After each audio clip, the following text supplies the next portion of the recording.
វិញ្ញាណព្រះម្ចាស់បានជ្រើសតាំងខ្ញុំឲ្យលាតសន្ធិព្រះរាជព្រះអង្គទ្រង់បានចាត់ខ្ញុំ Vous avez suivi l'évangile. Et dans le fond, l'évangile, il tombe bien pour démarrer votre conseil plénier, parce que déjà, il nous rappelle l'essentiel d'être le disciple du Seigneur avant tout, et de tout quitter, tout abandonner pour le Seigneur. Et puis en même temps, il me faisait sourire, parce que certains d'entre vous en ont certainement l'expérience.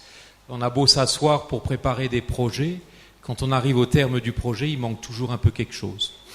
On commence un projet à $10 000, et puis tout à coup ça passe à 50 000, et puis tout à coup ça passe à 100 000.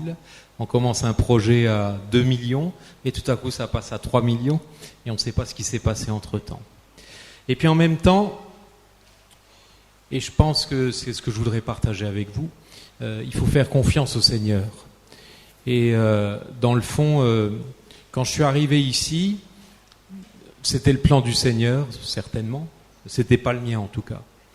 Et quand Émile m'a envoyé à Kampot et à Takeo, en fait, j'étais pas très content avec Émile parce que j'espérais rester à Phnom Penh pour m'occuper des étudiants catholiques. Et quand je suis arrivé à Kampot, vous irez pas jusqu'à Kampot, mais c'était sous la pluie, dans un endroit sinistre. Quand je suis arrivé ici pour la première fois, c'était par une autre route, une petite route, où je me disais mais c'est pas possible, on m'envoie au bout du monde, où il y a rien, un seul chrétien. Et en plus, le jour où je suis arrivé, j'ai fait un accident de moto et je suis arrivé en lambeaux, en fait. En lambeaux, c'est le cas de le dire, quoi. Et puis le Seigneur, en fait, le Seigneur travaille. Et je pense que quand on fait confiance au Seigneur, il ne s'agit pas de faire des grands plans. Et souvent, peut-être, j'ai pas beaucoup de... Ma parole porte peut-être pas très loin, mais je pense que pour les nouveaux missionnaires, c'est important de leur rappeler qu'on est au service du Seigneur, au service de l'Église qui nous envoie, et qu'il ne s'agit pas d'avoir des plans préconçus, en fait. Et pour les volontaires, c'est la même chose. Et ici, rien n'était préconçu. Ni les plans pour l'éducation, ni pour le développement rural, ni pour les enfants handicapés, mais le Seigneur a donné des signes. Avec l'éducation, on a commencé par l'école maternelle, on a continué avec le lycée Saint-François, vous avez le proviseur ici, et il donnait simplement des cours, et on s'est rendu compte de l'importance d'avoir un enseignement catholique, tout en sachant que, comme depuis 75, on avait tout perdu, c'était pas la peine de recommencer à penser, à écrire, à construire des écoles, etc. Et puis finalement, le Seigneur a pourvu. Et même au point de vue financier aussi. Comme je vous l'ai dit, Enfants du Mékong était là le jour où on pensait au lycée Saint-François, et c'est Enfants du Mékong qui a financé. L'Australie était là quand j'avais quelques idées pour l'école technique, et ils ont financé. Donc en fait, je repense souvent à Mère Teresa. Mère Teresa, quand elle allait dans un endroit, elle avait une pièce, une médaille miraculeuse qu'elle jetait, et puis elle s'est tombée sur le bon côté, elle disait c'est le bon terrain, c'est le mauvais côté, c'est le mauvais terrain. Et je pense que les sœurs de Mère Teresa, aujourd'hui encore, sont un bel exemple pour nous comme missionnaires. Quand on va dans les maisons des sœurs de Mère Teresa, il manque jamais rien. On a l'impression qu'il manque jamais rien. Les enfants sont toujours bien habillés, il y a toujours à manger, il y a toujours un accueil chaleureux, il y a toujours beaucoup de joie qui se dégage. Et puis en même temps, c'est les seules sœurs et les seules congrégations qui ne nous demandent jamais rien. J'ai jamais de fiche que je dois envoyer au MEP de la part des sœurs de Mère Teresa.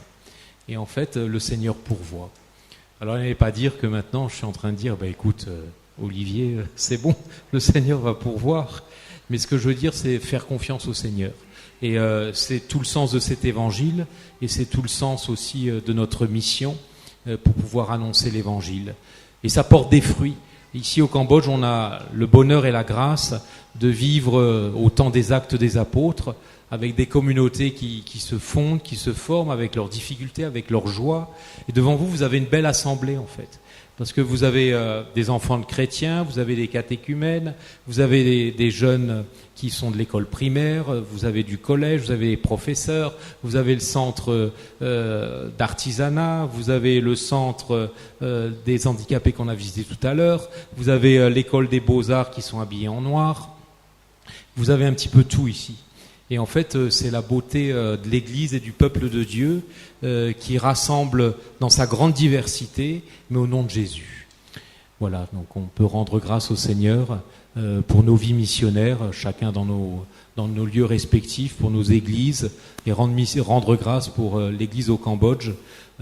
J'ai souvent écrit que c'est une église bien vivante, et je pense qu'elle est effectivement bien vivante, malgré sa petitesse, malgré sa faiblesse aussi, parce que les racines sont encore bien faibles, mais elle est bien vivante. Et ce matin, je pense, quand vous avez écouté Sopol, au lycée technique, j'ai beaucoup parlé, mais ça allait plus vite que de parler en anglais, et puis ils ne savent pas parler trop l'anglais. Mais je pense que vous êtes rendu compte que le Seigneur travaille à travers ceux qu'il a choisis, comme des nouveaux chrétiens. Ici, vous avez que des nouveaux chrétiens, vous avez personne d'origine en fait, chrétien depuis la naissance. C'est tous qui ont vécu ce catéchuménat et la grâce du baptême à l'âge adulte. Alors rendons grâce au Seigneur pour toutes les merveilles qu'il fait, et puis bon conseil plénier, que ça porte des fruits pour la mission qui nous est confiée dans toutes ces églises d'Asie et de l'océan Indien que nous servons. Amen.